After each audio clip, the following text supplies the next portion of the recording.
అయ్యో, నడిచాము కాబోతుందే. ఆగు ప్రియా,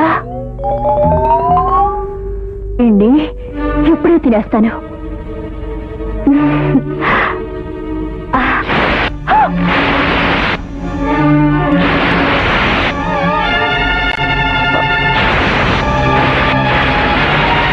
ఈ మంత్ర గ్రంథం ఇతని దగ్గర ఉన్నంత వరకు ఇతన్ని నేనేమీ చేయలేను.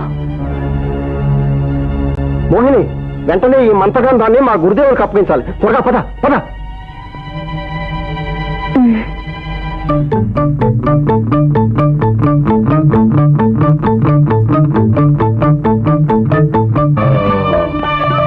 మోహిని, ఇది మా గురువుగారికి గురువుగారైన రామశాస్త్రి గారి ఇల్లు. నువ్వు కాసేపు ఇక్కడే ఉండు. ఈ మంత్రగ్రంథాన్ని గురుదేవులకు ఇచ్చేసి వస్తాను.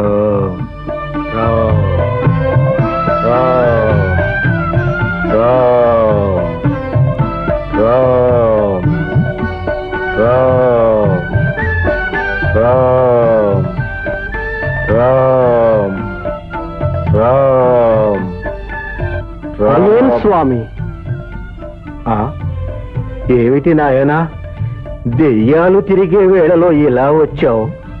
ఈ మంత్రగ్రంథాన్ని తమకు అప్పగించమని మా గురుదేవులు ఆజ్ఞాపించారు స్వామి. ఇక నేను వెళ్ళి వస్తాను స్వామి. ఆగు నాయనా, ఎందుకా తొందర? ఇంత రాత్రి వేళ ఎక్కడికి వెళతావు? ఉదయమే వెళ్ళవచ్చు కదా. నాకు తోడుగా వచ్చిన మనిషిని బయట ఉంచి వచ్చాను స్వామి. అలాగా?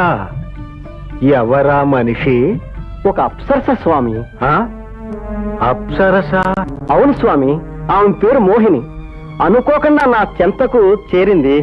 నాతో వస్తానని బయలుదేరింది. అలాగా?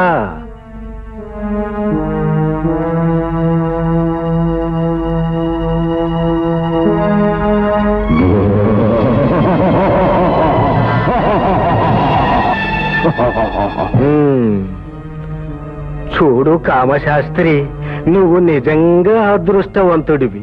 మీ గురుదేవుల ఆశీర్వాద బలం సర్వదా నిన్ను కాపాడుతుంది. చూడు నాయనా, ఒక్కసారి నన్ను తాకి అలా చూడు.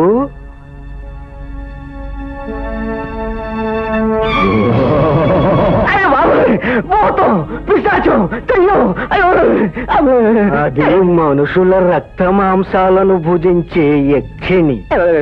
ఈ మంత్ర గ్రంథం నీ దగ్గర ఉంది కనుకనే అది నిన్నే చేయలేకపోయింది. అయినా అది నిన్ను విడిచిపెట్టదు. నిన్ను భుజించే వరకు వెంటాడుతూనే ఉంటుంది. అలా అనకండి స్వామి, మీరే నాకు దిక్కు, నాకు ప్రాణం. ఆ యక్షిణిని హతమార్చే శక్తి ఆ జగన్మాత కామాక్షి తల్లికే ఉంది. నీవు వెంటనే ఆ తల్లి కోవెలకు వెళ్ళి ఆమె శరణాల పైన బడి శరణు వేడుకో నాయనా. అంత దూరం నన్ను ఎలా వెళ్ళమంటారు స్వామి? ఆ యక్షి నన్ను దారిలోనే లటక్కన పట్టుకుని గుట్టుకున మింగేస్తుంది. అందుకు నువ్వేమీ భయపడనక్కరలేదు నాయనా. ఇదిగో ఈ మంత్రాక్షతలు తీసుకుని వెళ్ళి ఆ యక్షిని మీద చల్లితే అది నిజరూపు పొందుతుంది. ఆ యక్షిని నిన్ను పట్టుకోబోయినప్పుడల్లా ఆ తల్లి కామాక్షిదేవిని తలచుకొని ఈ వస్త్రాన్ని గిరగిరా తిప్పుతూ ఆ తల్లి కోవెలకు చేరుకో నాయనా. క్షించారు స్వామి. ఒక ముఖ్య విషయం, యక్షిని గాలి సోకిన ఈ వస్త్రాన్ని గుడిలోనికి తీసుకుని పోకూడదు. నీవు గుడిలోనికి ప్రవేశించిన తక్షణమే ఈ వస్త్రాన్ని బయటకు పారవేయాలి. అలాగే స్వామి, వస్తాను. దీర్ఘాయుష్మానుభవ.